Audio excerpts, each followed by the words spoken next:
everybody. Welcome to the Tuesday edition of Burn It Down with Kim Brown. This is the safe space where we set oppression ablaze. I'm very excited that you guys made some time to hang out with me tonight. Heads up, you may see an errant dog tail in the background somewhere because just 60 seconds ago, Bagheera decided that, hey, I would like to come into the office, mommy, while you were about to go live. So maybe she'll let me scoop her up. Come here, Bags. Is this what you want? Is this what you want? See, Jesus. That's what happens when you do a live show and you have a bossy dog. Come here. Come here. Come here. Ugh. Look, guys, it's the Bagheera. Say what you gotta say, babe. Give your opinion. Okay, she said, fuck that shit. Okay. All right. Maybe get out of here then. Maybe it's time to go. I don't know if it's time to go. I'm hoping she decides it's time to go. Let me get replugged up here for a moment. My apologies, everybody, but I have a very bossy dog. I don't know what else to say. She's the hottest 14-year-old you ever wanted to see. not to be, bad minded, but she's pretty hot 14-year-old, I must say. Anyway, guys, I'm so excited you guys are joining me here today. We've got a great show for you. I have an update about a story we covered, I believe it was last year. Do you guys remember a massive lawsuit award given to a former Black employee, an elevator operator at the Tesla plant? I believe it's in Fremont, California. The brother's name was Mr. Diaz, and we covered it here on this show. Mr. Diaz was awarded $137 million in a record breaking lawsuit award based off racial discrimination at the time. There's an update about this story. And spoiler alert, they cut Mr. Diaz's 137 million way, way down. Way, way down. But we're going to get into that in just a bit. The first thing I wanted to say here before we get really deep into the show, let me sit up. I'm not really going to say anything about the Trump shit. Obviously, Trump is dominating the news. As I imagined, he gleefully knew that this moment would eventually come. And it's just all ironic. I actually think I got this wrong last week because I said that the Manhattan District Attorney should be focusing on, bigger shit or whatever. No. I got that all wrong. Fuck that. Lock him up, man. I don't take any pleasure in specifically Donald Trump going to jail or getting any sort of criminal indictment. What I do take pleasure in is someone of his social position, someone of his gender, race, and sexual identity, and his money class. I support them Bamas being indicted and going to jail. If the criminal injustice system so remains, well then fuck it. Let the criminal injustice system go wild on those that it is usually protecting, and that is wealthy white men who are usually above the law. So while I don't have an interest or don't really care either way if Trump is found guilty or not, I expect that he won't be because again, fucking America. But yeah, go ahead and drag Trump ass through the criminal justice system for a little bit if we could. So sit back and enjoy the spectacle. I suppose everybody. I don't know what this is going to look like or even mean next year when this alleged trial perhaps is scheduled to maybe start January 2024. I think that's what I heard reported today. But at the end of the day, put all the fucking put all the oligarchs in jail. Let's start there. So anyway. What's up, Tyler? There's my son. Big up David Silberg. Silberg, is it Passover or is Passover tomorrow? Happy early Passover to all of our Jewish brethren and sistren out there. And big up and listen, oh my God, I fucking love Passover and Seder meals. Joyce be slapping. Like I love matzo ball soup. Oh my goodness. Anyway, big up to all our folks that celebrate and who are observing the pending holiday. Thank you, Holly, so much for coming through. I said my son is in here. Hey, it's Chuck Diesel. Hey, Chuck Diesel, thank you for coming through. Appreciate it. Thank you for being in here. Spin Cycle Dragon. Who else we got in here? Jason. Hey, Jason is a new channel member. Thank you again, Jason, for deciding to come rock with the cool kids. And of course, always love to my mods, Latif, Courtney, and the good bruv Chuck Diesel. So let's go ahead and get into the stories, y'all, because basically we talking culture tonight, man. We talking sports. We're talking American branded misogynoir, and one of the ending to what has been a storied uh, NCAA women's tournament for 2023. This particular women's tournament has broken viewer records, ratings records, has galvanized more attention, dare I say, than the men's tournament this year. Would you guys agree? The semifinal game between Iowa and South Carolina, I think, set viewing records. And when the final championship game was played just a day or so ago, all eyes were on Iowa's Caitlin Clark, the lights out guard. Shorty's lights out. There's nothing more that can be said. And when they met number 3 seeded LSU in the finals in American Airlines Arena down there in Dallas, it was uncertain as to what the outcome was going to be. But it turns out that them LSU Lady Tigers are not here for play. They are not here for play. Between Jasmine Carson and, of course, the entire world is talking about Angel Reese, the very impressive Lady Tiger, whom got into, let's say, a trading of gestures. A little bit of trading of gestures, a little bit of trading of trash talk with one Caitlin Clark. And that has spurred so much conversation and interesting criticism from some of the usual suspects. And it just, I feel as though we're going to keep this narrow in talking about the lane of sports, but it never seems to fail that anytime a black woman has the audacity to be cocky in her shit, to hold her nuts while she's telling y'all that she is the fucking greatest. There's some folks that always have a problem with that. And there is this intentional attempting to humble exceptional black women in particular, especially when they are preeminent in their field, such as the case with Angel Reese. So that's where we're going to begin here. And there is a lot to get into. Now, listen, guys, even if you're not a follower of sports, college sports, women's college sports, doesn't even matter because what is going on with Angel Reese is indicative to truly what happens to black women, irrespective of what industry they're in, what field they're in. Don't be too confident because someone's going to try to put you in your place and try to humble you. The difference is that we aren't here to be humbled. You can't humble us. And we will not be humbled.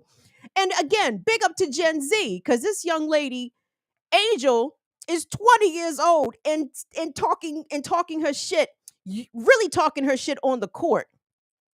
But she's also talking some shit on TikTok too. But anyway, hold on. Let me get started as to where we are going to begin here. So pop up the video for me if we could. So right now we're going to do a quick examination of the gestures that have gotten so dissected and so much critique and fodder and this, that, and the third. So this clip is just a clip. This was pulled off of the Sports Center Twitter page. And you're going to see Angel make some gestures. So let's take a look at that clip real quick, Will. And Angel Reese knows a ring is coming.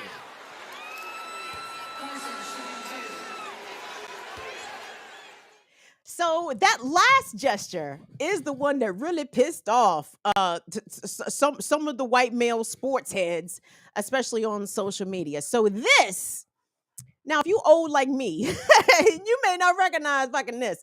John Cena, who wrestled in the WWE last decade, this was one of his moves. You can't see me. He would wave his hand in front of his face like I'm so quick, fast, good, bad. I don't fucking know. You can't see me, right? And the kids have been doing that for some time. I remember one of my younger relatives who also played hoops would do that, and they graduated high school every bit of 5 to 10 years ago. So this is not necessarily a new cultural thing. This is a gesture that athletes do to one another, and it is originated from wrestler John Cena. Now, what has got all the kerfuffle around Angel Reese for doing that? After that, pop up that tweet if you could from Keith Olbermann, Will. And this is just an example of some of the critique that started to rain down from social media on Angel Reese after her ring gesture. She pointed to her ring finger like, bitch, I'm about to get a ring in this bitch because Iowa ain't all that, apparently. And Keith Olbermann tweeted, what a fucking idiot, while quote tweeting the clip that we just watched from Sports Center, where Jasmine does pardon me, not Jasmine, Angel does the you can't see me gesture and does the pointing at the ring finger gesture. Keith Olbermann has a Twitter following in the millions. Keith Olbermann is a veteran sportscaster, I guess journalist. Can we say journalist, guys? Fuck, I don't know what the fuck he is now, but he sounds like a hating ass hoe. And let me say this real quick because we are going to talk about some of the defense of Angel, but I wanted to put up a couple of responses immediately responding to the Keith Olbermann tweet because it garnered quite the response. Put up if you could for me, Will. Who was that? The who put that up? The little dick energy. Who said that? I think that was Sam Jackson. Actually, who said that? Sam Jackson. Bakira, you are really kind of distracting me here. So please knock it off. Please knock it off.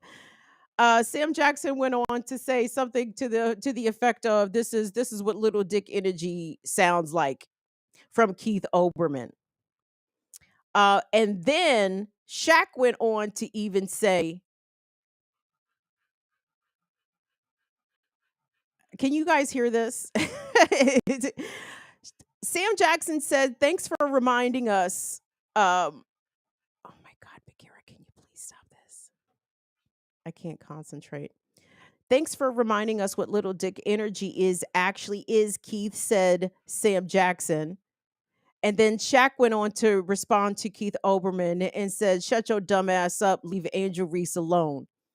Which got a little bit of back and forth a tiny bit between Shaq and Keith Olbermann. Now, what a lot of people are basically pointing out is the obvious. Will, if you could play that clip that has no sound, because Angel Reese doing this is totally fine. I mean, even top level collegiate athletes talk shit, talk trash, taunt each other. I personally like it. I don't have a problem with it. I miss the days of the NBA. Y'all remember the Eastern Conference? Remember when it would be the Bulls, the Pistons, the Knicks when they were good? When it was like Starks, Ewing, Oak Tree. Them motherfuckers used to scrap, okay? like they used to fight. I used to love that part of basketball. And these women in 2023 are obviously not fighting, but it's competitive. You know what I'm saying? This is not women's basketball of 25 years ago. No, these chicks have got all the game. Okay, this is very impressive. So run that clip if you could for me, Will. It's pretty short and it doesn't have any sound to it. So there you see Caitlin Clark from Iowa doing the same gesture to her previous opponent. Not I think was that during the South Carolina game that she did that gesture. It was during the tournament, and then you see Jasmine doing it. So basically, when Caitlin Clark did the John Cena "You Can't See Me," Keith Olbermann didn't say shit about that. In fact, nobody said shit about it. In fact, Caitlin Clark is lauded, widely praised for her fierce competitiveness and her being the so-called queen of the clapbacks. Hold on.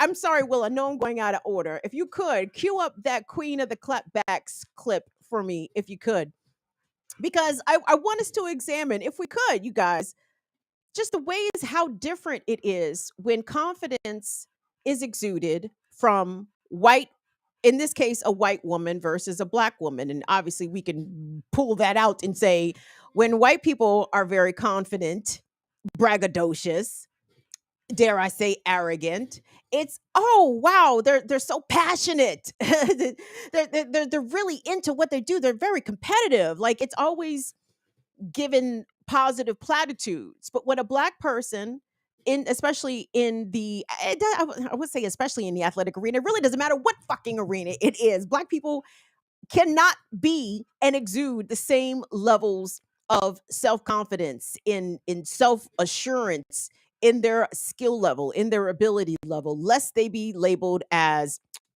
poor sportsmen or arrogant or too full of themselves. They need to be taken down a peg. So it's just interesting. Can we run the clip, Will? Do we have it, or did you already play it?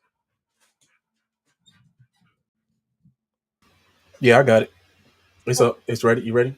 yeah. So to drive this point home, prior to the title game, ESPN, in fact, did a whole little segment highlighting Caitlin Clark's clapbacks, in fact, calling her queen of the clapbacks. And it is all positive. It is all there to amplify her tremendous confidence in her skill. It is there anyway. Let me show you guys, and you guys check it out and tell me what you think. We love to see a good clapback, right? And no one does that better than Caitlin Clark. I mean, just a couple of days ago in her game against Louisville, she basically told Haley Van Lith, "You're down 15 points. Shut up." We're gonna go talk to some of her teammates to see what are some of their best Caitlin clapbacks or best motivations. Let's find out. The last game when she was like, "You can't see me."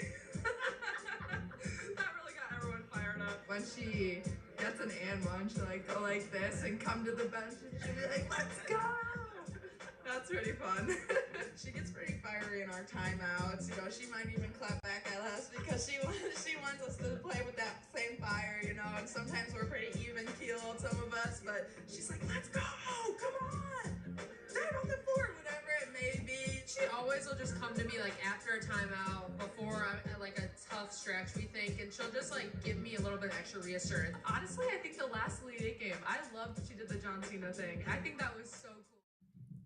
I thought it was so cool. And you know what? It can be cool. There's nothing wrong with that. I don't have an issue with the white gal letting everybody know that she is lights out from anywhere on the floor. That's fine. I don't have an issue with that. The issue is that when the black gal come through to let everybody know that she is lights out and that them lady tigers is not here to be trifled with, then it's she's a fucking idiot. Oh, she is such a poor competitor. Oh, she is behaving in such a way that is bringing the sport down. Quite the contrary. And well, if you could cue up the clip from Angel Reese's press conference, because dare I say, and let me put this to black. This is black folks across the fucking sports spectrum. I know we could do this very broadly, but let me try to keep it narrow when it comes to sports here. Let me tell you something. Anytime niggas enter the fucking scene, game change, okay? And I know that black people are not new to basketball. Black women are not new to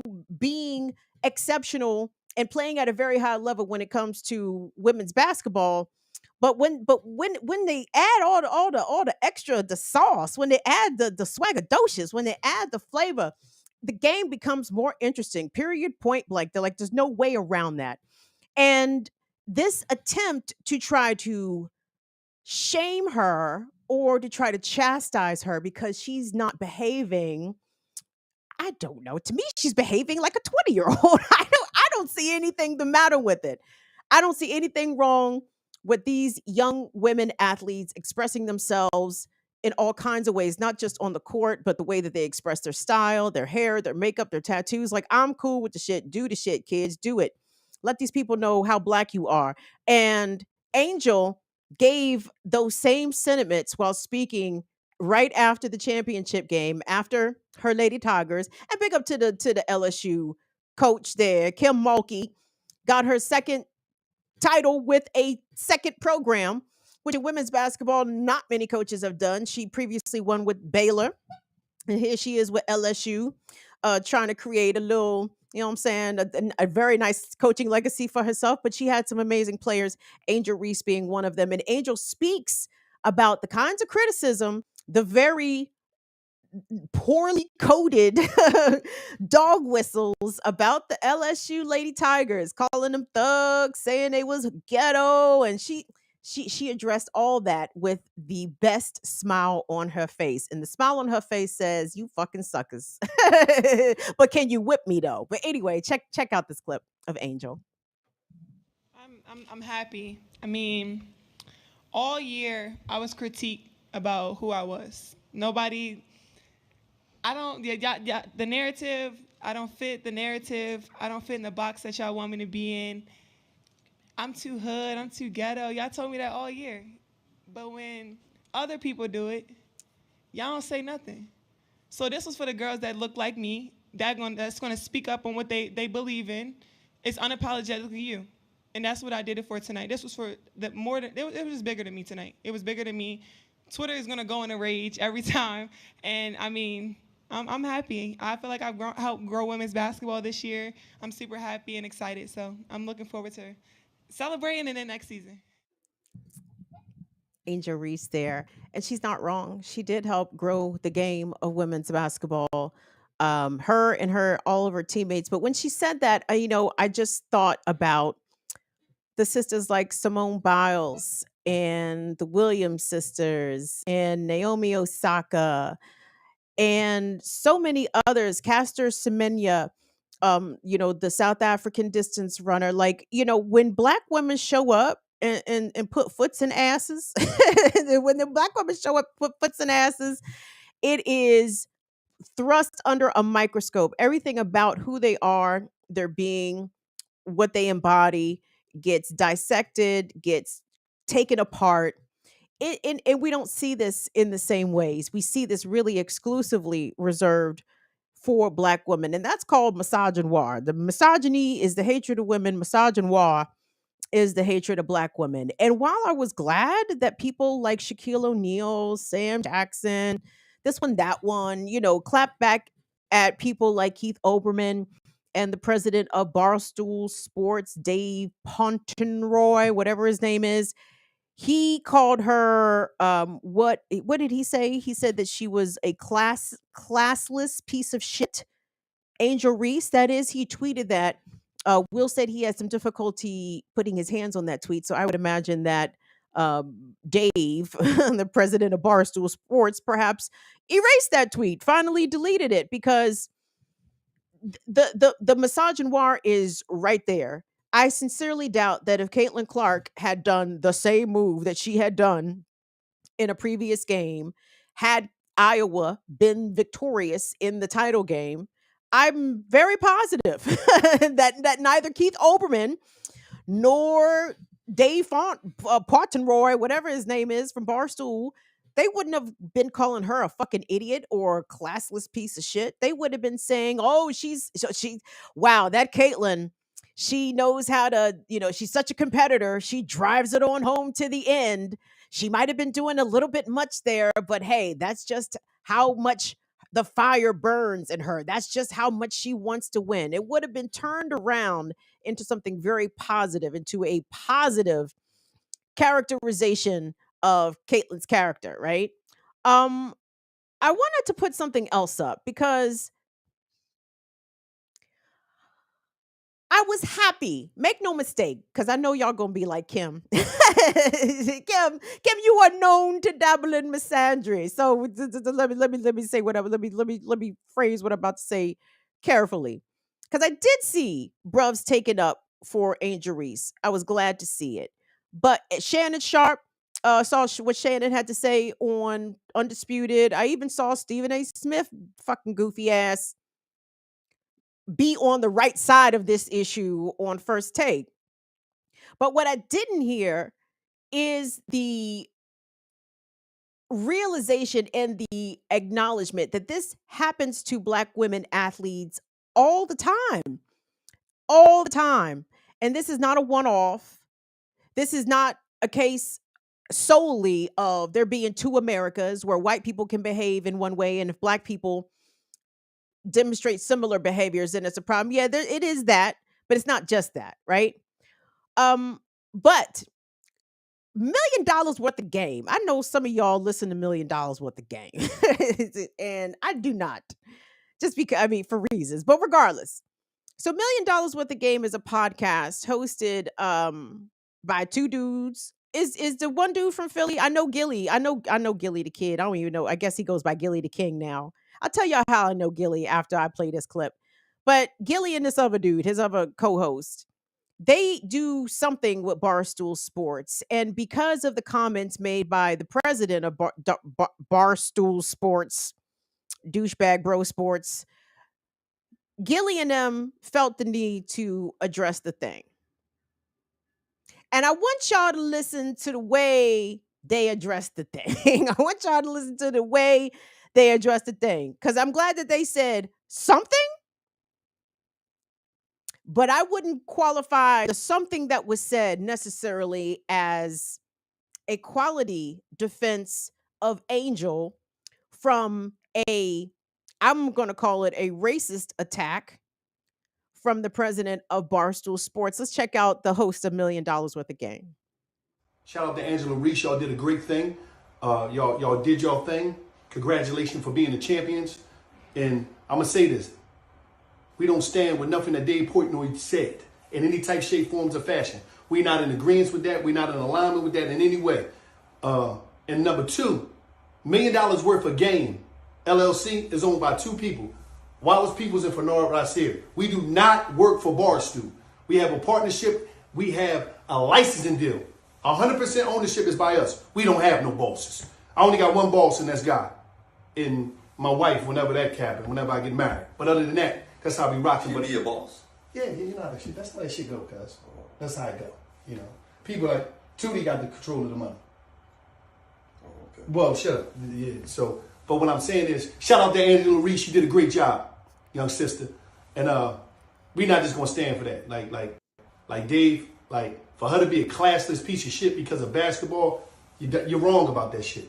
And we love you, Dave. We fuck with you, Dave. But we fuck with you the long way. You're totally out of pocket for that. You're wrong for that. For a human being to be a classless piece of shit for sports where it's nothing but trash talking and talk, we're not doing that. We're not gonna do that shit. And we're not gonna let you do that to ours. We can't go for that shit. We're not gonna be having that.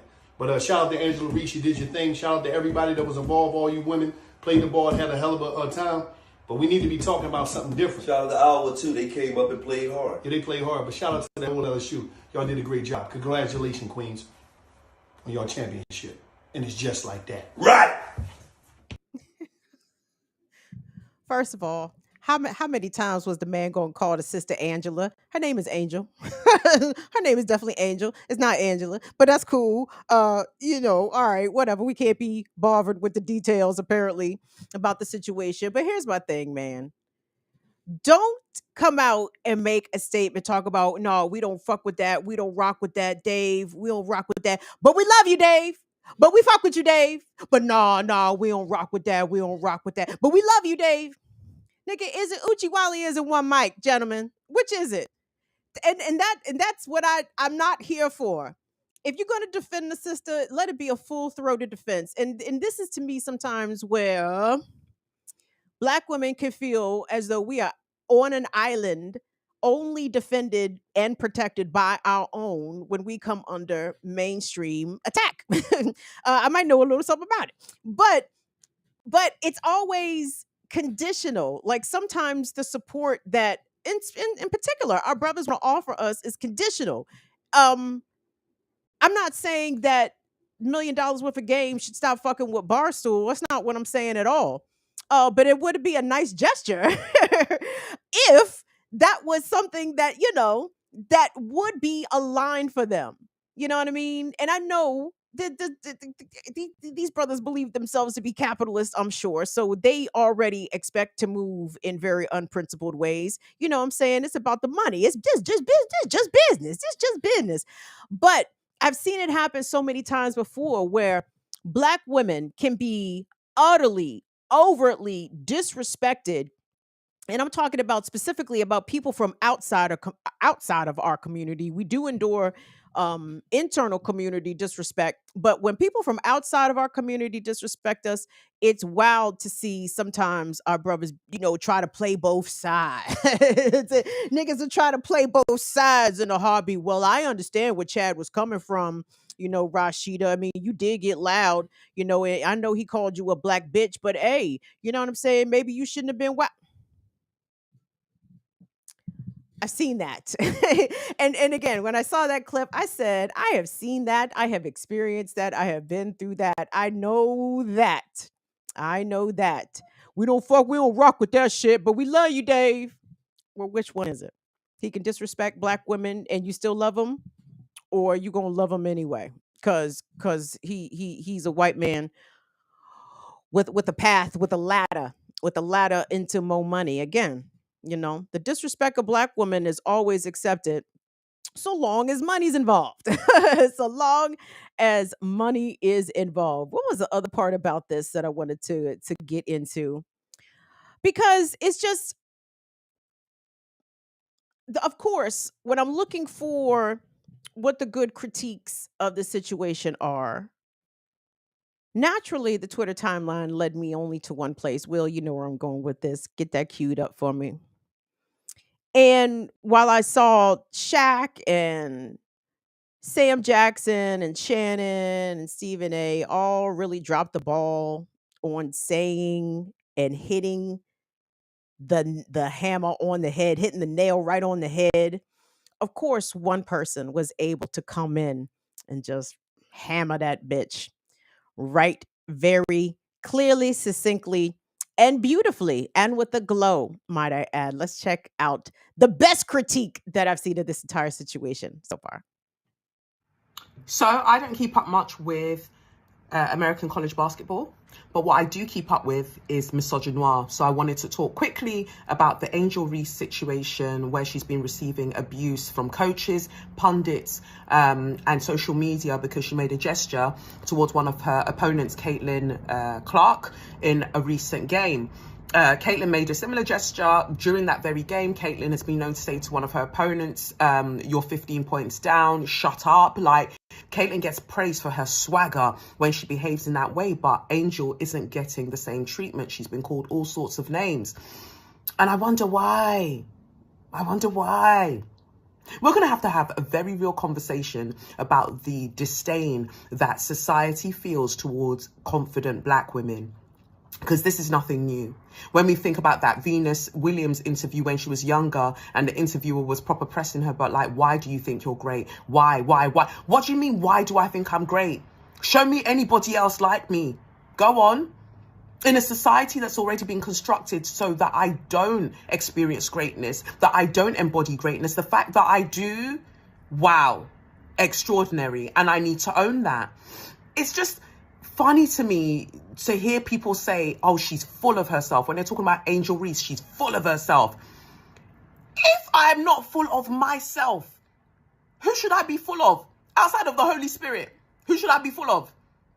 There is a very real problem with wanting to humble black women when you see them feeling confident, doing wonderful things, and people don't want to talk about it. They don't want to call it misogynoir. They don't want to call it what it is. And so I encourage the black women and girls who are out there, the fact that you are navigating this society and you're capable of love and embodying wonder and curiosity and tenderness and softness, that is amazing. Anybody who doesn't like it can choke. Now, I thought she was going to say anybody who doesn't like it can go suck their mom because that would have been totally on brand. But choke works there. Of course, that is the great Kelechi Okafor, the host of the Say Your Mind podcast. Tickets are still available for Kelechi's live show happening in New York next week at SOBs. Get your tickets. Yes, I'm plugging Kelechi shit because I love Kelechi. But Kelechi, of course, points always made. Points always made. And it is hard. Like, it is very hard to be a black woman and to be confident in yourself and be outwardly confident in yourself, like to say aloud in front of others or on the internet or whatever, hey, you know what? I'm actually very good at what I do. actually, not two people can come chat with me because I do this and I do this exceptionally well. And that's not to say that other people are not good. That's other people can be good. I happen to be great, and that's cool. And to do it without a backlash or without some sort of condemnation or some sort of sideways or outwardly straight up rebuke of those proclamations of our own greatness. Okay, when I see Angel Reese doing the exceptional performance that she and the entire team, I'm not taking anything away from the rest of the Lady Tigers. They put on a show this tournament. You know what I'm saying? But when I went to her TikTok, and the reason I didn't pull some of Angel Reese's TikTok videos because she has a lot of music all over them, and those would get dinged immediately on YouTube. But I just saw a 20-year-old who at least is presenting online as tremendously unbothered by a lot of this. She is so unbothered. And you know what? That's what the fuck winning does. Winning can silence all the haters, all the doubters in an instant. And even though black women, irrespective of their field or their specialty, when they are good or even exceptional or great and they exude that confidence, they catch this kind of shit. But let's stick here to sports real quick, because how many times are we going to see this happen specifically with black women? And again, and I only think that this particular case, this particular instance with Angel Reese and the gestures versus Caitlin Clark and the gestures, I really think that that's just because this breaks down via racial lines, and it's so very obvious the disparate not only treatment that both women are receiving for the same thing, but it just goes to show you again how black women um, get taken down or attempted to be taken down for living their best lives, for being their best selves. It's pretty remarkable. But I appreciate Kalechi calling out the misogynoir. And again, back to the black women athletes sticking for sports. Look at Simone Biles. Simone Biles could do a move that no one else can do. And they told her that she couldn't do it because nobody else could do it. Sorry, exceptional black woman. You're really making the white girls look bad. So that superhuman, amazing gymnastics move that only you can do. No, we're not going to let you do that because it makes everybody else feel bad, and everybody deserves not to feel bad, right? Oh, but on the same token, Simone Biles, when you who have performed at an exceptionally high level for a long time, when she takes a break from the Olympics because she's having a mental health crisis, because again, she's not superhuman, she is a person. Her humanity is not recognized in that way either, right? She's also criticized, torn apart, called unsportsmanlike, called a bad teammate because she did the radical act of self-care. Venus and Serena Williams. I wish Venus and Serena would be a little bit more open and forthcoming about some of the shit that they went through when they were coming up, not even in the junior shit, once they turned pro. Because I remember watching those Venus and Serena early matches when they still had the beads, when they still had the beads in their hair, and you could just see the tight faces. Oh, the faces were so tight.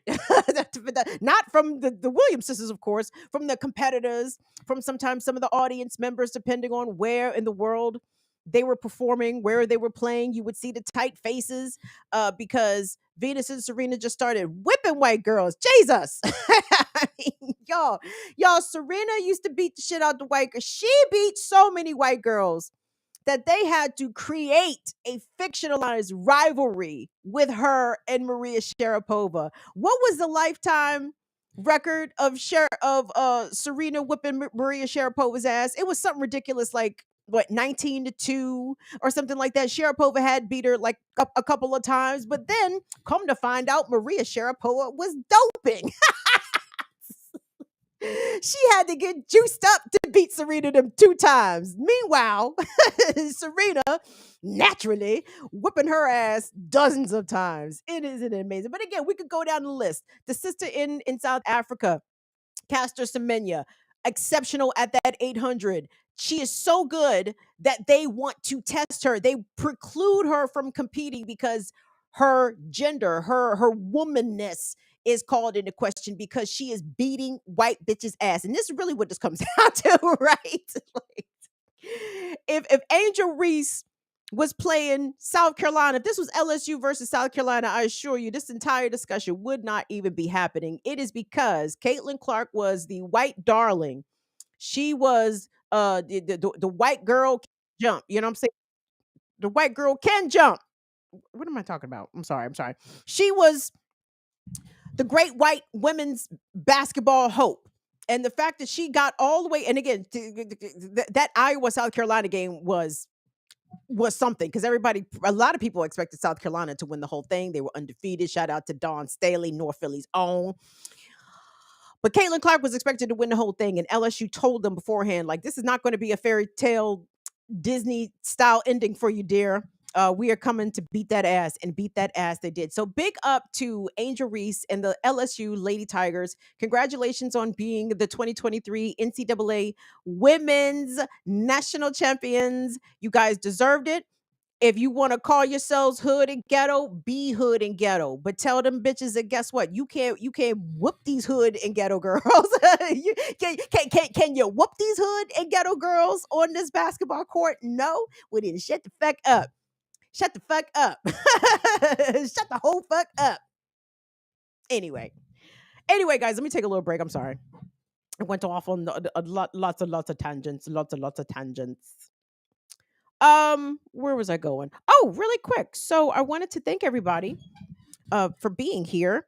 We actually have a new abortion fund that I like to tell you about because we're supporting abortion funds every month. That is our task since America decided that women don't really have rights to health care. The least we can do is put together a couple bucks so the good pregnant folks, if they aren't wanting to be pregnant anymore, or if for medical reasons it is a threat to their health for them to remain pregnant, they need to be able to have access to those services. So this is where we come in. This is where you guys come in as well, because we are here to support the abortion funds. And does that say Missouri? Didn't we just do this one?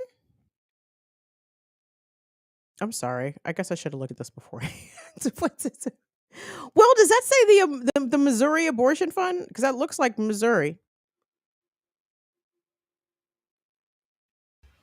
Yeah, that's Missouri. But we just donated to the Missouri Abortion Fund. Oh, maybe I'm way at the bottom. Oh, no, that's it. Okay, so I guess we're going back to the Missouri Abortion Fund. Let me y'all hold off on this. Let me double check this with Molly because I'm not sure Molly knew that we just did the Missouri Abortion Fund. Yeah, I mean, and how I know we just did the Missouri Abortion. January. Yeah, we just did this jump. All right, take that down, Will. I mean, that's not a diss, by the way. We're not dissing the Missouri Abortion Fund. It's just that we've already supported them this year, so maybe Molly just lost track of that. So we'll put the new abortion fund up for April Friday. Okay, my apologies, everybody. Thank you all so much. Anyway, let me go to chat real quick. I don't even know who's in here. I'm sorry, y'all. I'm a little all over the place. Thank you all so much for coming through and checking us out. If you're not already subscribed to the channel, take a moment to please subscribe.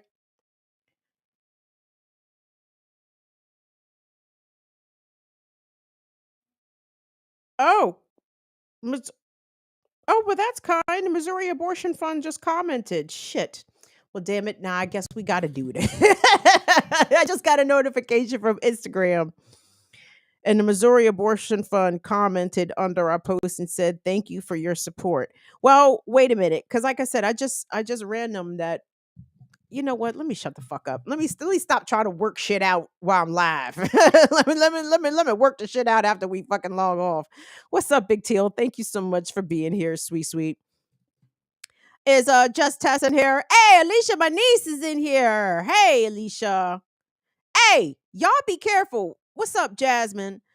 Y'all be easy out there. Listen, they talk about more wild weather coming towards the Midwest and the West Coast and down south. So, America is on the decline, and America really does think that there is not another nation on this planet that can take it down. And you know what? Maybe America's right about that.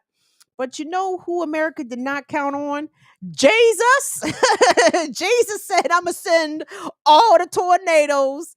I'm going to send all the blizzards. I'm going to send the mudslides. I'm going to send. America may not be able to be defeated by another mortal nation, but I'm telling you, the reckoning from the universe is coming to us, and we better be fucking ready, y'all. We're gonna do a prepper episode. Maybe we do one on BPM, but we better be prepared because this weather is about to do a batten up on us. Big up to St. Louis County. Come on now. You know I rock with the 314. Who said that? Oh shit.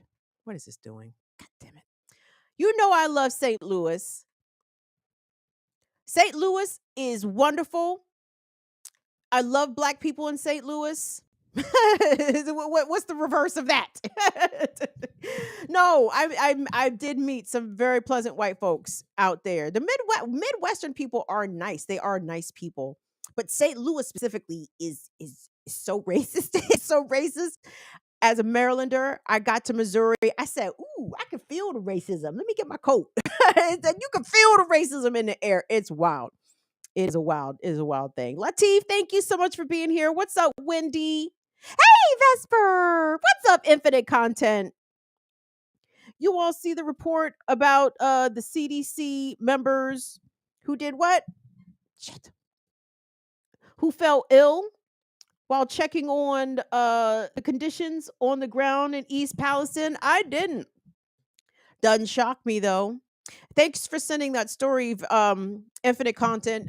Maybe we'll talk about this tomorrow on BPM. The whistleblower lawsuits coming in hard and quick against Norfolk Southern. And as we all knew, you guys, the railroad barons, the oligarchs in this country run America. They're not interested in safety. They're not interested in protocols.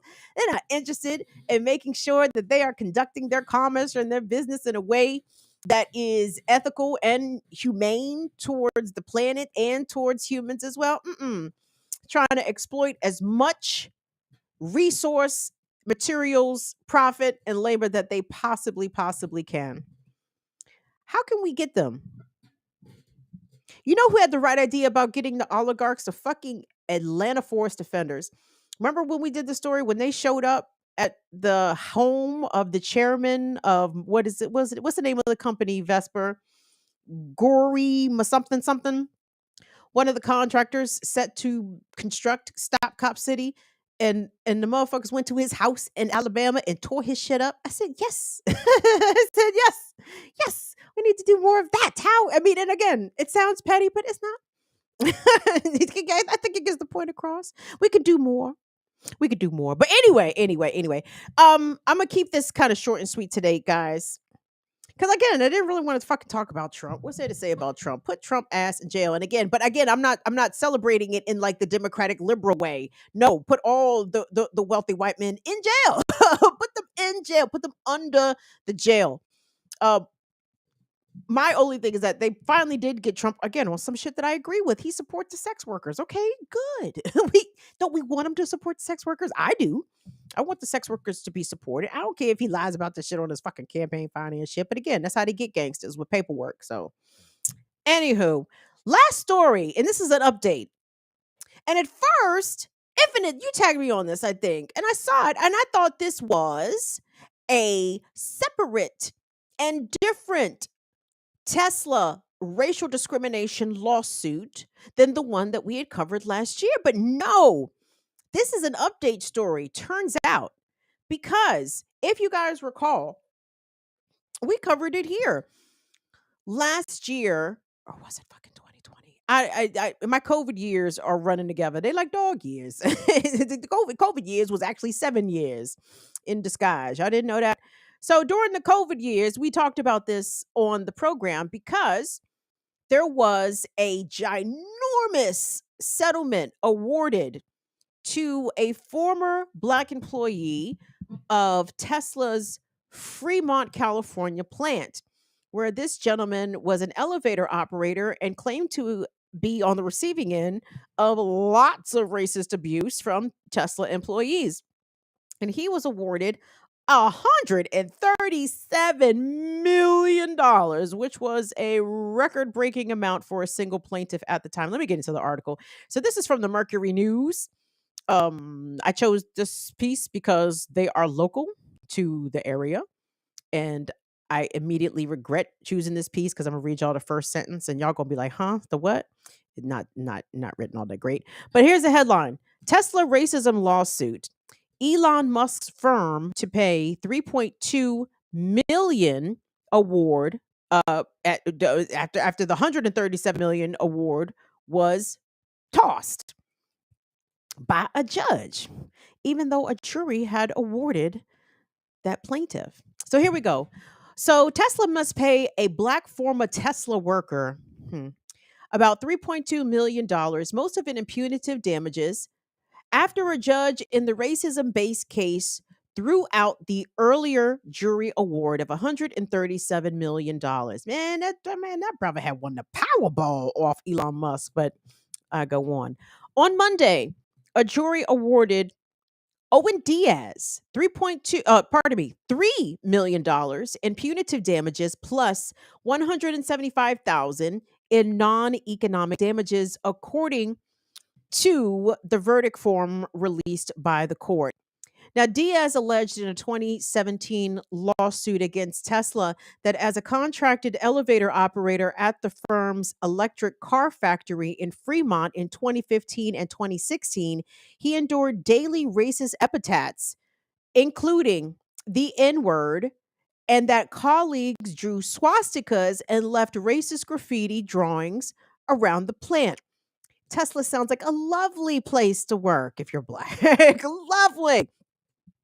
In October 2021, a San Francisco federal court jury awarded Diaz nearly $137 million, believed to be one of the largest awards in U.S. history for a single plaintiff in a race discrimination case. But back in April of last year, Judge William Autrick in U.S. District Court in San Francisco slashed the amount down to 15 million. He gave Diaz the option of a retrial if he did not accept the reduced amount.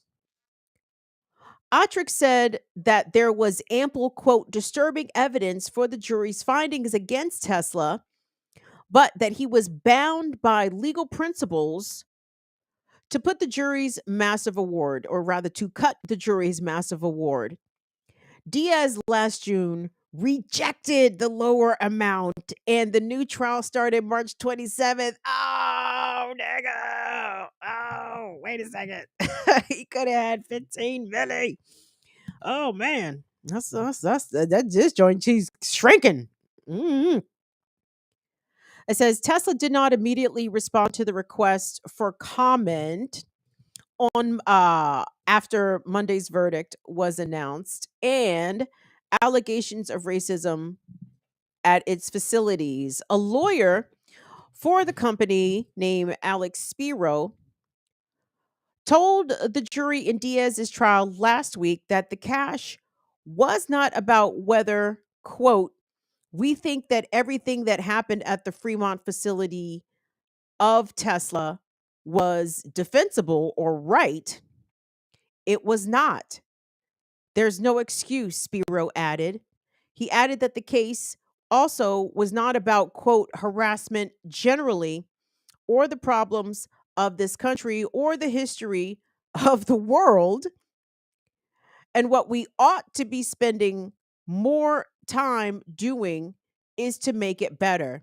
Nigga, cut the fucking check. What you talking about?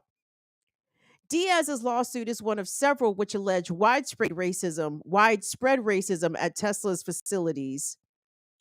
Early last year, California civil rights regulators, the Department of the Fair Employment and Housing, actually sued Tesla, alleging that black workers at the company's Fremont facility were paid less than white workers. They were also denied advancement and faced daily racist abuse, including a noose drawn in the bathroom next to a reference of lynching and a racial slur. Tesla has called the lawsuit in Alameda County Superior Court, quote, misguided and unfair. Tesla is headquartered in Palo Alto until moving its base to Texas in late 2021, revealed in a court filing last year that it is under investigation by the U.S. Equal Employment Opportunity Commission, the EEOC. Oh, I don't know if they're going to get with Tesla. Sometimes the EEOC be on some. Last April, a female Tesla employee at the Fremont factory by the name of Rania Pierce sued the firm led by CEO Elon Musk in Alameda County Superior Court, claiming that a plant manager would greet employees with statements including "Welcome to the plantation" and "Welcome to the slave house," and that the N word was scrawled. Stop it. And that the N word was scrawled all over the inside of the facility. Okay, that's enough. That's enough. That's enough. I'm done. Done. Hold on. I need to know, who are the people that are getting hired that just are going to tag the inside of their workplace? Tag the inside of their workplace with the N word, racial slurs, and swastikas. I'll tell you who. People who knew that they had the complexion for the protection.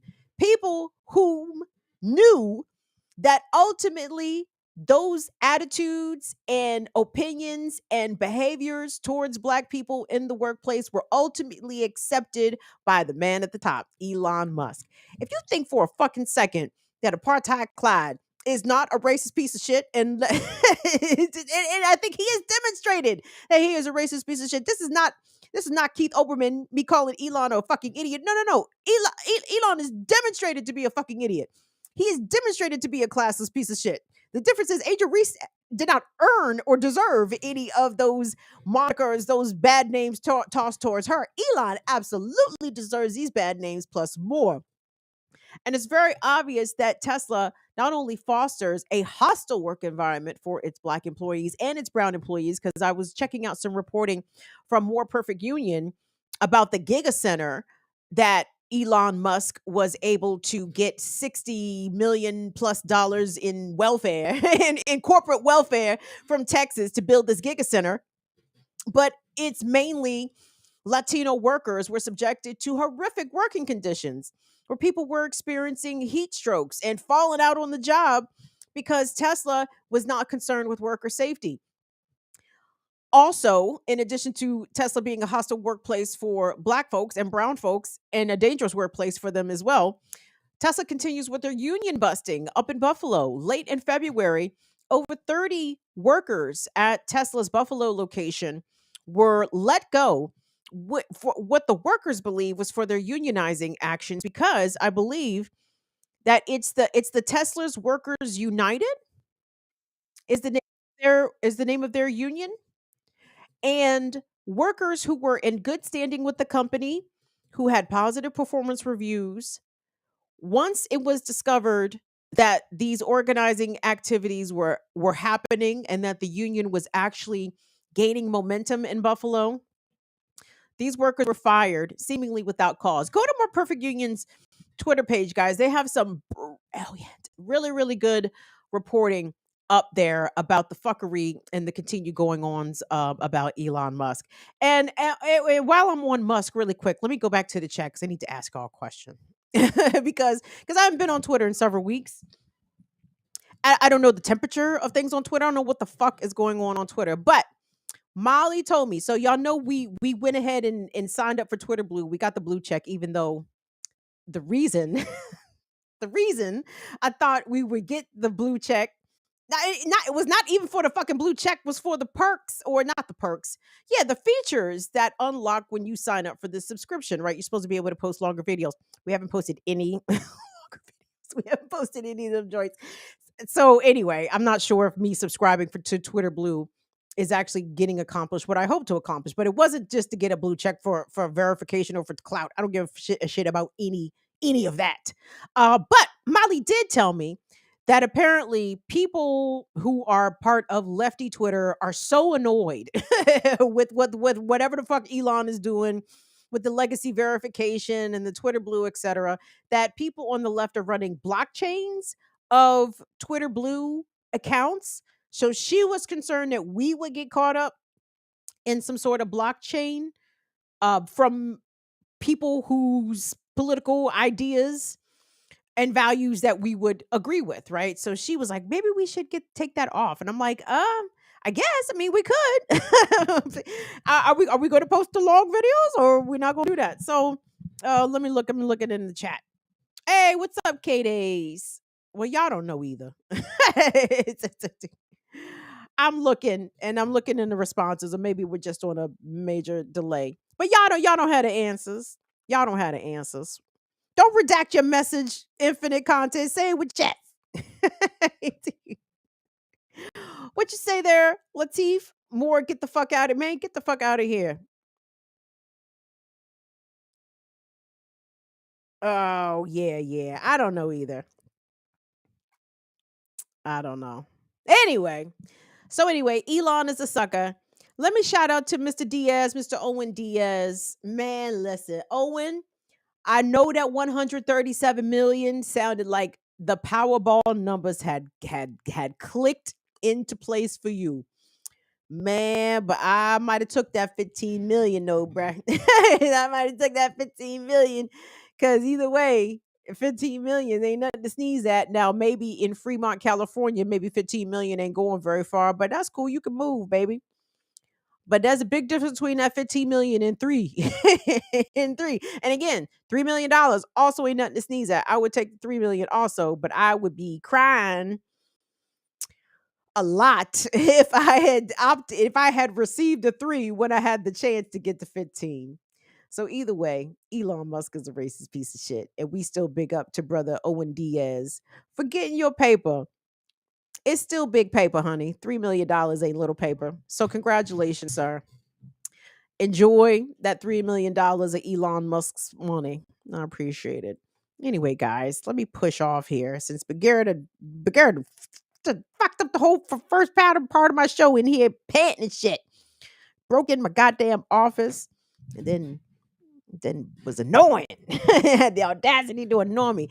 We will have the April abortion fund up for you guys come Friday, gang. So anyway, I want to thank you all so much for all of your ongoing supports and for showing up for not just me, but for Black Power Media, showing up for Sister Jacqueline Lukman, showing up for the Brokish podcast, just showing up for all the things, and we on the same team and try to get to the same goals.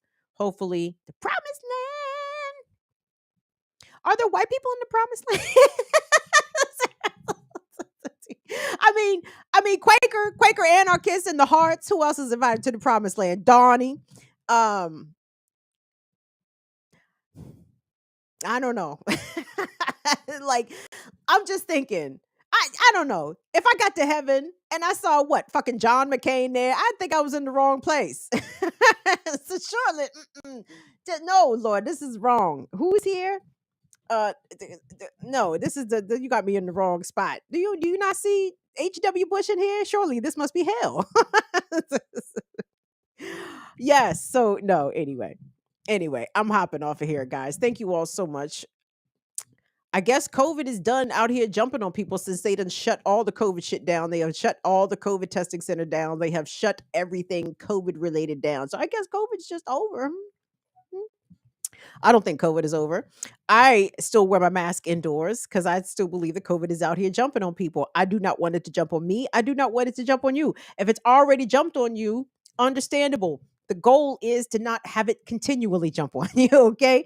Because apparently COVID fucks you up on the inside a little bit more each time that you contract the virus. So try your best to avoid the COVID still. On behalf of Will and Molly, we love you guys. We'll see y'all back here on Friday. Peace. See y'all later. Bye bye.